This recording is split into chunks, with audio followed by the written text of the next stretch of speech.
Welcome to Shabbat. Let us welcome walking with small prayer. పరిశుద్ధ యేసే నీ ఘనమైన నామాన్ని బట్టి నీకే కృతజ్ఞతాస్తుతులు చెల్లించుకుంటున్నాం తండ్రి. నీ మాకు ఇచ్చిన యొక్క అతి శ్రేష్టమైన సమయాన్ని బట్టి నీకే కృతజ్ఞతాస్తుతులు చెల్లించుకుంటున్నాం. నేను కీర్తించడానికి, నేను కొనియాడడానికి, నేను పూజించడానికి, నిన్ను ఆరాధించడానికి నువ్వు మాకు ఇచ్చిన యొక్క గొప్ప సమయాన్ని బట్టి నీకే కృతజ్ఞతాస్తుతులు చెల్లించుకుంటున్నాం తండ్రి. నీ యొక్క మాటలు వినే ధన్యతను మీరు మాకు అనుగ్రహించాలని బట్టి నీకు కృతజ్ఞతాస్తుతులు చెల్లించుకుంటున్నాం. నిన్ను పోలి యొక్క లోకంలో జీవించటకు తండ్రి ప్రభా మీరు మమ్మల్ని సిద్ధపరిచి నీ యొక్క నామానికి మహిమగంత ఆరోపించుకోమని యేసే పరిశుద్ధమైన నామములో అడిగి పెట్టుకుంటున్నాం మా ప్రియ పరలోకపు తండ్రి. ఆమేన్. నీ రక్తమే మమ్ము శుద్ధీకరించున్, నీ రక్తమే మా బలము, నీ రక్తధారలే ఇలా పాపికాశ్రయం బేచును.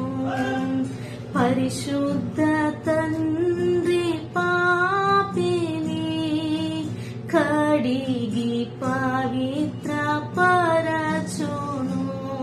నీ సిలువలో కాచినట్టే విలువైన రక్తంబుచే పాప విముక్తి చేసితివే. పరిశుద్ధ దేవతనయుడా స్తుతి మహిమ ఘనతయో యుగ యుగంబులతోను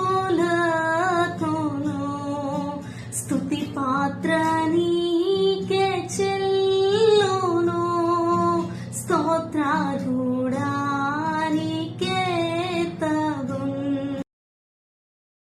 ప్రైజ్ ది లార్డ్. యేసుక్రీస్తు పేరిట మీ అందరికీ నా వందనాలు. ఈ రోజు దేవుడు మనతో ఏం మాట్లాడుతున్నాడంటే కీర్తనలు 23వ అధ్యాయం. యెహోవా నా కాపరి, నాకు లేమి కలుగుదు. ఇక్కడ దేవుడు మనతో గొప్ప విషయాన్ని మాట్లాడాలని ఆశపడుతున్నాడు. ఏంటి అని మనం చూసినట్లయితే దేవుడు మన కాపరై మనకు నిత్య జీవ రాజ్యాన్ని మనకు అనుగ్రహించారు, మనల్ని రక్షించారు. కాబట్టి ఆయన గొప్ప కాపరిగా మన పక్షాన ఉండగా మనం ఏ విషయంలోనూ భయపడక్కర్లేదనే విషయాన్ని దేవుడు మనకు గుర్తు చేస్తూ ఉన్నారు. పచ్చిక గల చోట్లను ఆయన నన్ను పరుండజేయుచున్నాడు, శాంతికరమైన జలముల యొద్ద నన్ను నడిపించుచున్నాడు. ఇక్కడ మనకు దేవుడు ఏం గుర్తు చేస్తున్నాడంటే ఒకానొక రోజు మనము నొప్పి లేని, ఆకలి లేని, దప్పులు లేని ఆ యొక్క నిత్య జీవ రాజ్యానికి, మరణం లేని ఆ యొక్క రాజ్యానికి మనం వారసులం కాబోతున్నాం అనే విషయాన్ని మనకు ఈ యొక్క వాక్యము గుర్తు చేస్తూ ఉంది. నా ప్రాణములకు ఆయన సేద తీర్చుచున్నాడు, తన నామమును బట్టి నీతి మార్గములో నన్ను నడిపించుచున్నాడు. ఇక్కడ దేవుడు మనకు ఏం గుర్తు చేస్తున్నాడంటే ఒక రోజు మనము ఒక మంచి ప్రదేశానికి మనం వెళ్తామని, అదే నిత్య రాజ్యం అని, అక్కడ పాపమునకు చోట్లేదని, ఆ యొక్క పరిశుద్ధమైన రాజ్యంలో మనము మంచిగా జీవిస్తామని. గాఢాంధకరపు లోయలో నేను సంచరించున్నాను, ఏ అపాయమునకు భయపడను, నీవు నాకు తోడైందువు, నీ దిడ్డుకరయ్యు నీ దండం నన్ను ఆదరించును. ఇక్కడ దేవుడు మనల్ని ఏమని ధైర్యపరుస్తున్నాడంటే ఈ లోకంలో మనం ఎదుర్కొనే ప్రతి ఒక్క సమస్యలు అవన్నీ మనపైన ఏ యొక్క అధికారంను చలాయించలేవని, అవి క్షణమాత్రమేనని, దేవుని యొక్క ఆధిపత్యంలో మనం ఉన్నామనే విషయాన్ని దేవుడు మనకు గుర్తు చేస్తున్నాడు. నా శత్రువులు ఎదుట నీవు నాకు భోజనం సిద్ధపరచవు, నూనెతో నా తల అంటి ఉన్నావు, నా గిన్నె నిండు పొర్లుచున్నది. ఇక్కడ దేవుడు మనకేం గుర్తు చేస్తున్నాడంటే మనకు ఏమి అయితే హాని చేయాలని మన యొక్క జీవితంలో మనల్ని అడుగుపెట్టి ఉన్నాయో వాటిలన్నింటినీ కూడా దేవుడు తన యొక్క మహిమార్థానికి మార్చి మనకు సంతోషాన్ని అనుగ్రహిస్తాడనే విషయాన్ని దేవుడు మనకు మళ్ళీ జ్ఞాపకం చేస్తూ ఉన్నాడు.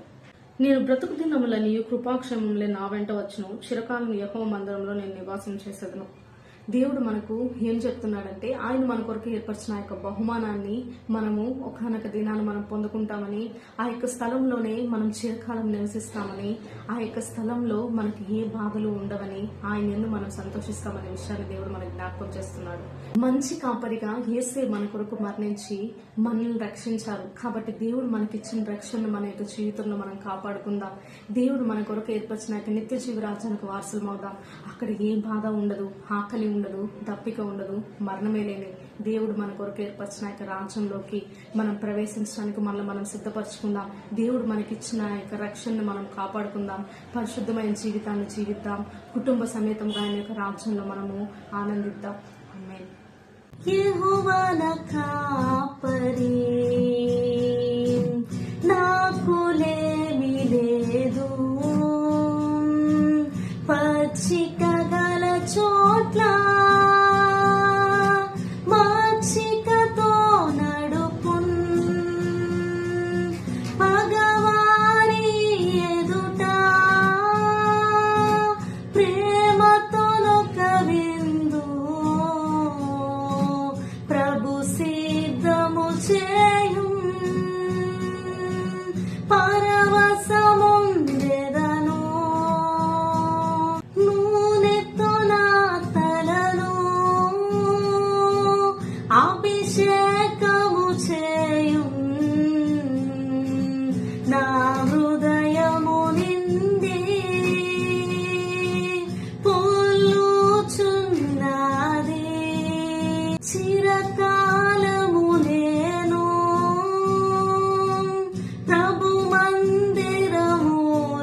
వసించెదని రతం